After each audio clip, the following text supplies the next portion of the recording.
अस्सलाम वालेकुम, welcome to smart word. मैं हूं सहर गफूर। नाज़रीन, आज हम एक अलार्मिंग इशू पे बात करने वाले हैं और वो इशू है ब्रेस्ट कैंसर।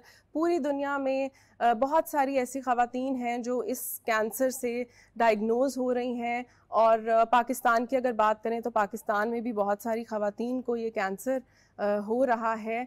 और हम टेक्नोलॉजिकल इस रेवोल्यूशन की अगर बात करें तो इसमें काफ़ी ज़्यादा ऐसे ट्रीटमेंट्स मुतारिफ़ करवाए गए हैं। वो ट्रीटमेंट्स जो हैं वो मेडिकेशन के थ्रू भी किए जाते हैं, सर्जिकल ट्रीटमेंट्स भी हैं, इन पर बात करेंगे। और जो इसके डायग्नोसिस के दौरान जो टेक्निक्स हैं उन पर भी बात होगी। तो मेरे साथ इस टॉपिक पर बात करने के लिए मौजूद हैं डॉक्टर सदफ़ इशाक। बहुत शुक्रिया डॉक्टर सदफ़ तशरीफ़ लाने का। Thank you for inviting me. Doctor Sadaf हैं ब्रेस्ट सर्जिकल ऑन्कोलॉजिस्ट और इनसे जानेंगे कि कौन से ऐसे स्मार्टर वेज़ हैं जो इंट्रोड्यूस करवाए गए हैं ब्रेस्ट कैंसर की ट्रीटमेंट के लिए और इसके डायग्नोसिस के लिए। इनसे बातचीत करते हैं, लेकिन पहले आप देखिए एक पैकेज।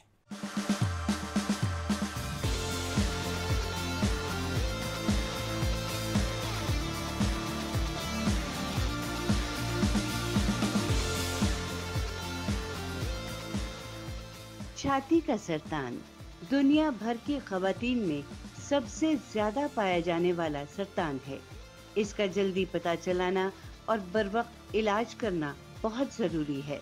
हालिया बरसों में तकनीकी जिद्दतों और मसनूई जहानत के आने से तशखीस और इलाज में इनकलाबी तब्दीलियां आ गई हैं।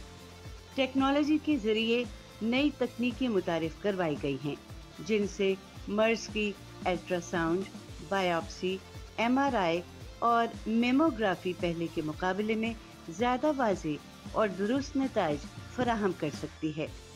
आर्टिफिशियल इंटेलिजेंस से किए जाने वाले इमेज एनालिसिस डॉक्टरों के मुकाबले में ज़्यादा तेज़ी और दुरुस्तगी के साथ सरतान के खतरे की निशानदेही कर सकता है।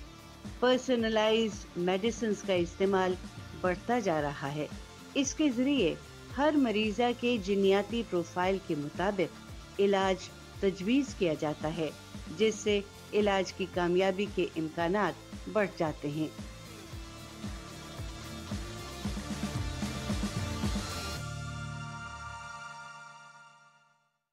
जी डॉक्टर सदफ़, सबसे पहले ये बताइए कि टेक्नोलॉजी के आने से किस तरह से हमें आसानी हुई है इसके डायग्नोसिस में, और फिर हम बात करेंगे इसके ट्रीटमेंट में।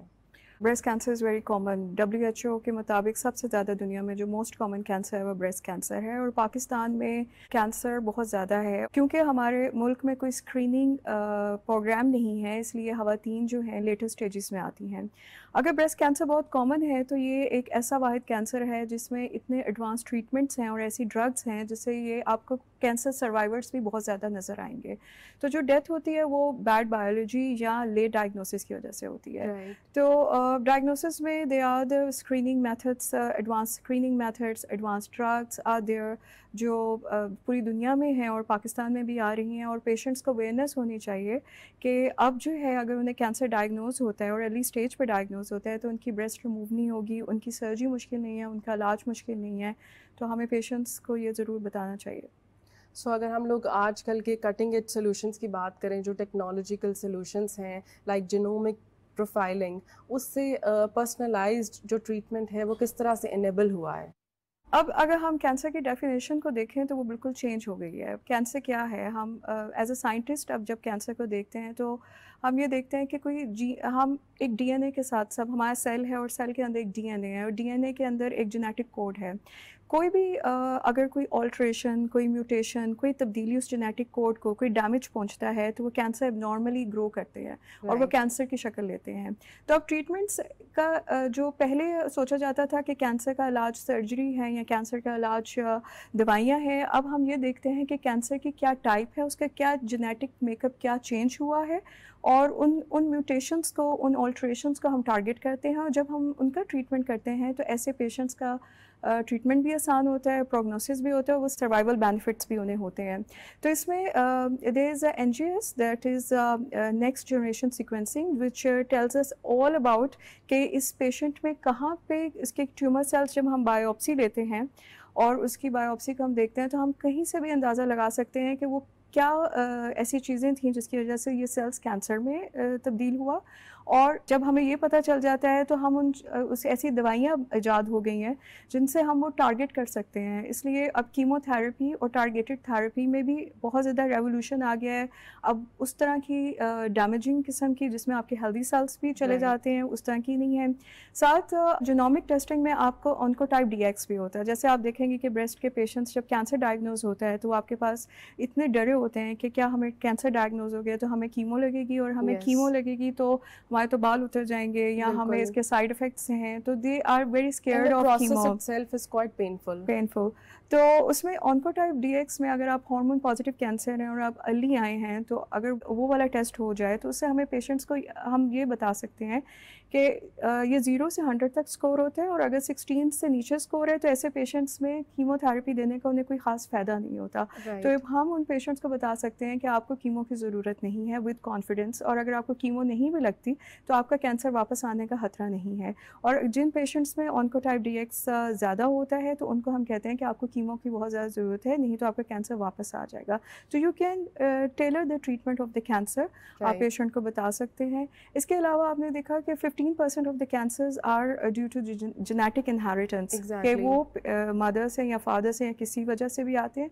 तो वो म्यूटेशंस को आप, जिसमें BRCA1 एंड BRCA2 म्यूटेशंस जो जेनेटिक मेकअप में जो पेशेंट आते हैं, ऐसे पेशेंट्स में कैंसर होने का खतरा होता है। ना सिर्फ ब्रेस्ट, इनको ओवेरियन कैंसर होने का भी खतरा होता है। तो हम पेशेंट्स को ये कहते हैं जब वो इनको डायग्नोसिस हो जाता है कि आपने स्क्रीनिंग में जल्दी आना है, या वो कोई ना कोई ऐसा ट्रीटमेंट, सर्जिकल प्रोफाइलेक्टिव मिस्टेक्टमी या इस तरह की चीज़ें कर सकते हैं जिससे उनका कैंसर होने का खतरा ख़त्म हो जाए।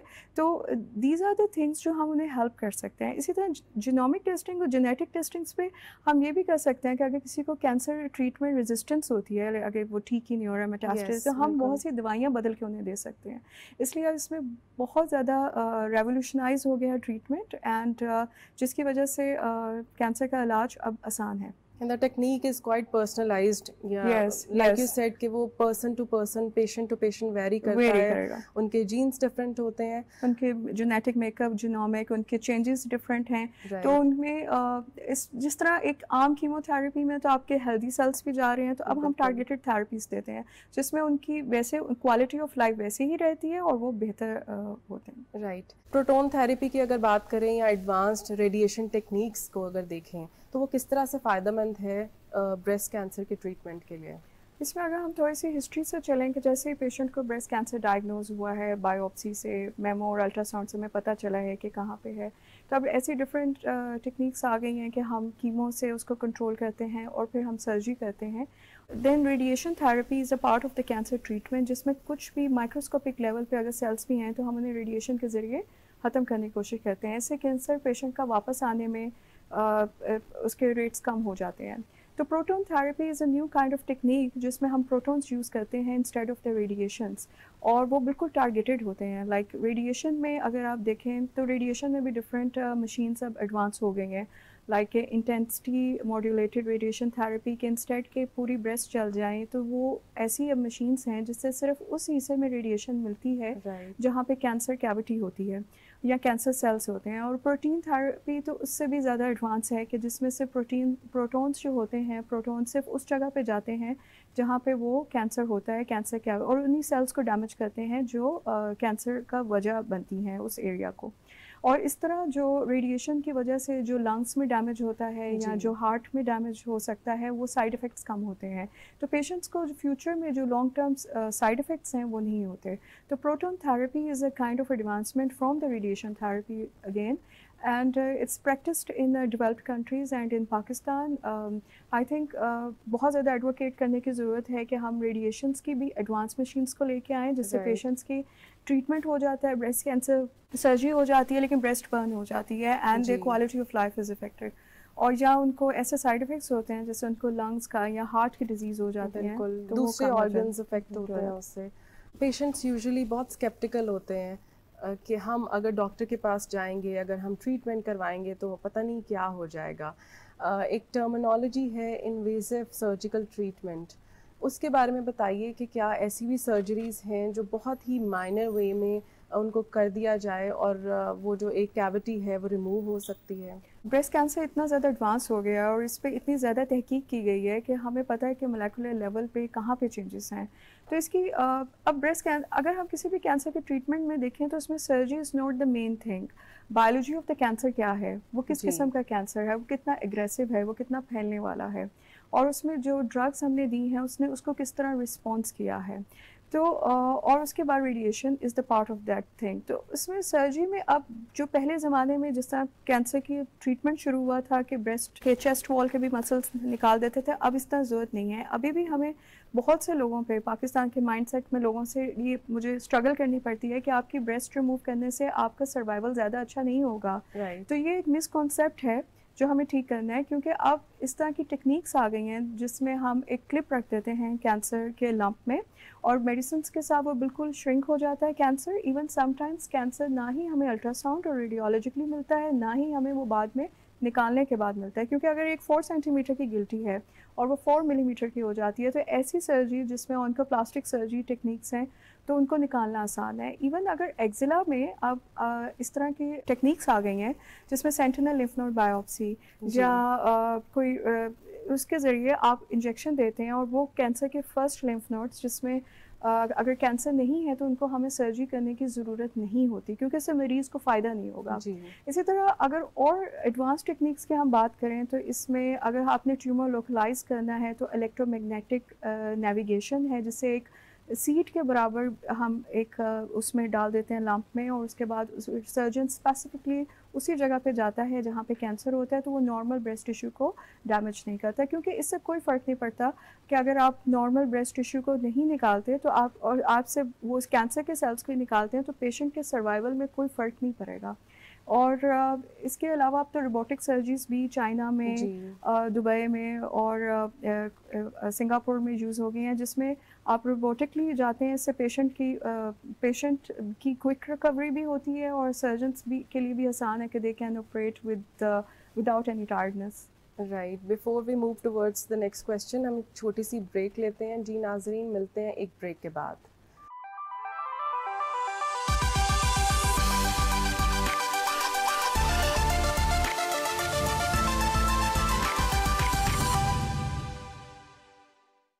Welcome back. हम बात कर रहे हैं कि ब्रेस्ट कैंसर को ट्रीट करने के लिए कौन से नए वेज़ हैं, कौन सी मॉडर्न टेक्निक्स हैं जो मुतारिफ़ करवाई गई हैं। डॉक्टर सदफ हमारे साथ हैं। डॉक्टर साहिबा, अवेयरनेस क्रिएट करने की ज़रूरत है। हमें कब डॉक्टर के पास जाना चाहिए, या हम खुद से हमें मालूम हो कि हम जाकर अपने लेवल पे स्क्रीनिंग करवा सकते हैं, या हम लोग कोई पर्सनलाइज्ड मेडिकेशन कर सकते हैं? 2 तरह की इन्वेस्टिगेशंस आती हैं, अल्ट्रासाउंड और मैमोग्राफी और MRI। जिन आम ख़वातीन जिनके फैमिली में कोई ब्रेस्ट कैंसर की हिस्ट्री नहीं है, उनकी अम्मी, दादी, फूफो, खाला या किसी कज़न को कैंसर नहीं है, तो उनकी 40 साल के बाद शुरू होगी। और अगर किसी की फैमिली में कैंसर का पेशेंट है तो उनका रिस्क बढ़ जाता है आम पॉपुलेशन के नज़दीक। तो फॉर एग्जांपल अगर किसी का 35 इयर्स में या 38 में यंगर पेशेंट उनकी फैमिली में है तो उनकी स्क्रीनिंग उनसे 5 साल पहले शुरू हो जाएगी। और जितने नंबर ऑफ़ कैंसर पेशेंट्स उनकी फैमिली में बढ़ते जाएंगे उतना ही उनका रिस्क भी बढ़ता जाएगा। इसके अलावा ये तो वो वाले चेंजेस हैं जो आप चेंज नहीं कर सकते, लेकिन हेल्दी लाइफस्टाइल, लाइक आपका वज़न कंट्रोल हो। I feel like obesity, lack of exercise Pakistan में एक बहुत मेजर रोल प्ले करता है कैंसर ज़्यादा होने में ख़वातीन में।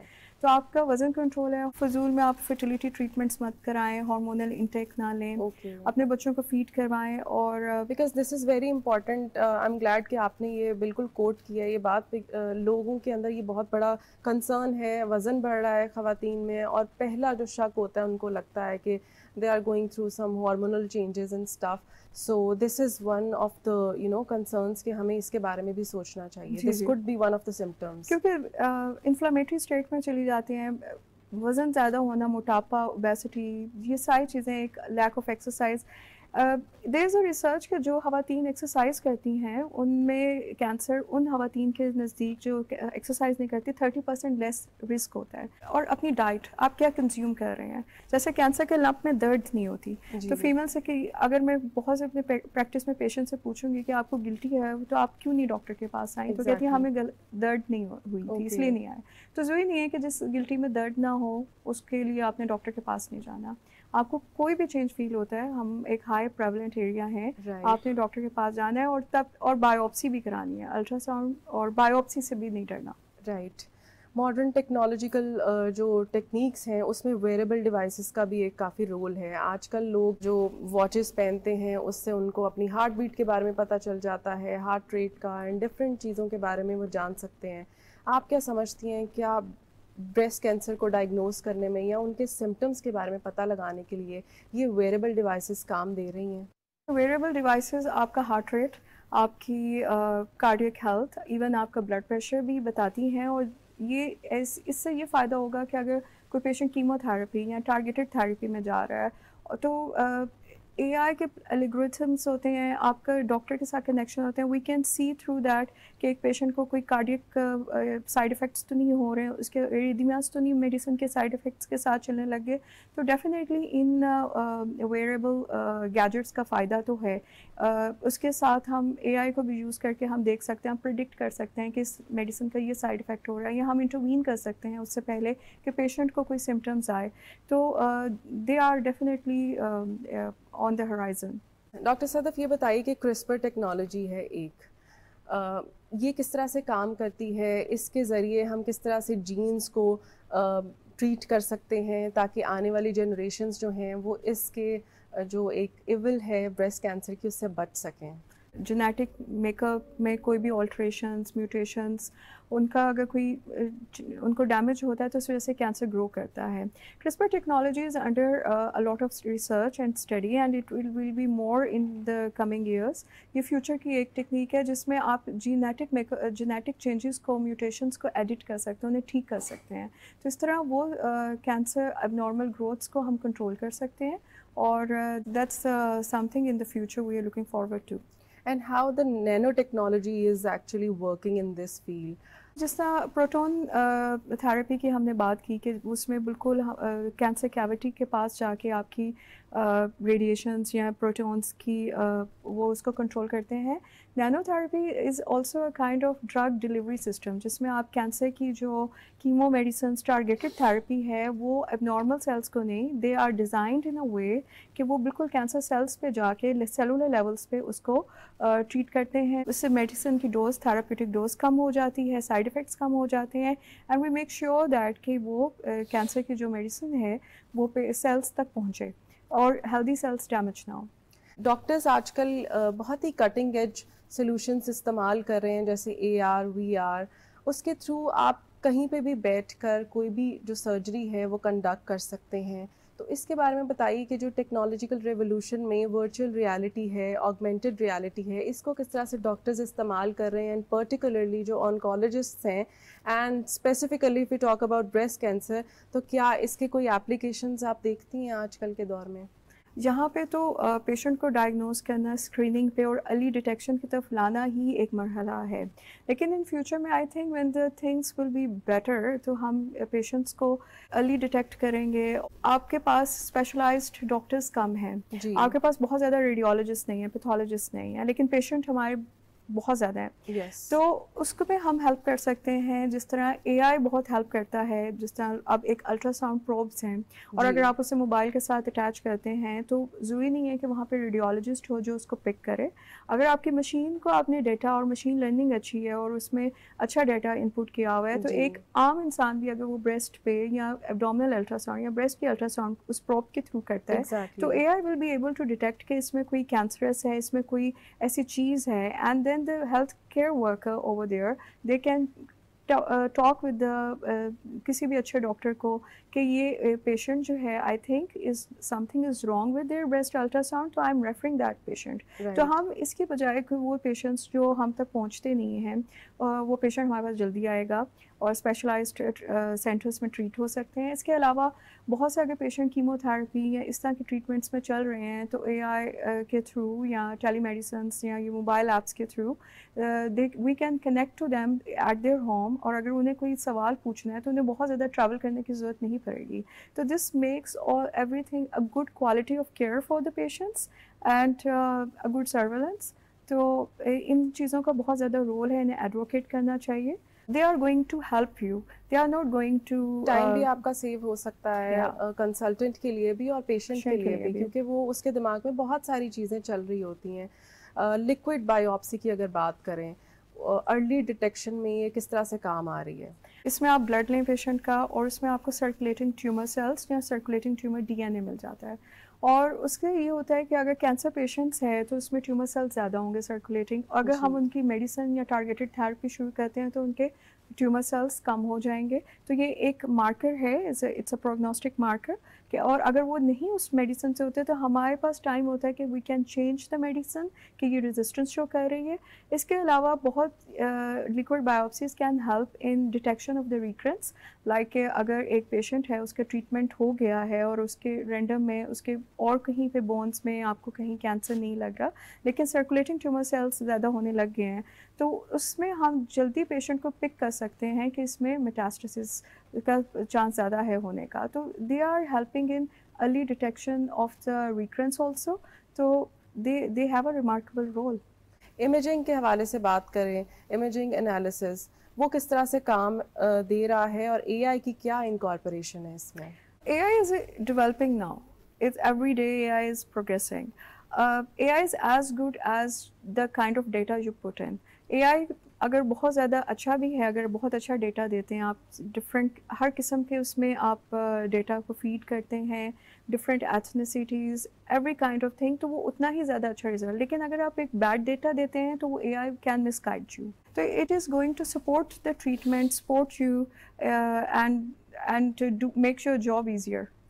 डॉक्टर सदफ, जो भी आपने स्मार्टर वेज़ की बात की, टेक्नोलॉजिकल टेक्निक्स की बात की, पाकिस्तान के हवाले से बताइए कि कौन सी ऐसी टेक्नोलॉजी है या कौन सी ऐसी टेक्निक्स हैं जो एप्लीकेबल हैं, क्योंकि पाकिस्तान में एक कंसिडरेबली हाई रेट है ब्रेस्ट कैंसर का। आप क्या कहेंगी इस पर? We have to reach the message. हमें उन जगहों पे पहुंचना है जहाँ पे मैमोग्राफी मशीन नहीं है, जहाँ पे अल्ट्रासाउंड नहीं है, यहाँ पे डॉक्टर्स नहीं हैं। तो इसमें आप AI इंटीग्रेटेड प्रोब्स या मैमोग्राफी और उन चीज़ों को, क्योंकि वो थोड़े से मनी वाइज भी they are more, budget wise भी दे आर बेटर, तो उन जगहों पे पहुँचें, अवेयरनेस करें। The mobile apps are a very good educational resources. Even ये प्रोग्राम भी उन जगहों पे देखा जा रहा है जहाँ पे कोई डॉक्टर भी ना हो शायद। तो इस तरह अवेयरनेस पेशेंट को आती है, they can come to the doctors also, they can communicate with the doctors. और अगर वो कोई, जैसे आपने कहा कि वेयरेबल डिवाइसेस हैं तो वो हम तक हैं।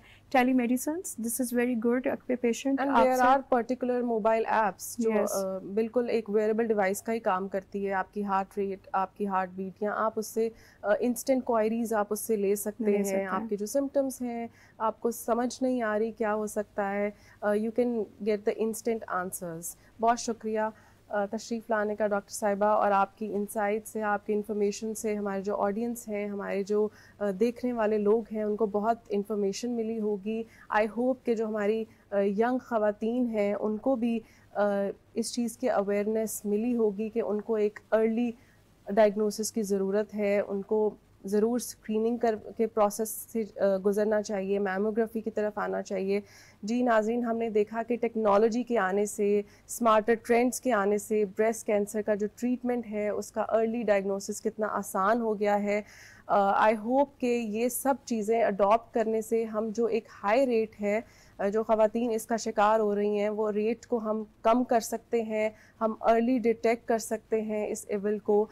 अगले हफ्ते फिर मिलते हैं एक नई टेक्नोलॉजी, एक नए गेस्ट के साथ। सोशल मीडिया हैंडल्स देख रहे होंगे आप स्क्रीन पर, आप अपना फीडबैक हमसे शेयर कर सकते हैं, कोई टॉपिक भी मुतारिफ़ करवा सकते हैं। मिलते हैं नेक्स्ट वीक। अल्लाह हाफ़िज़।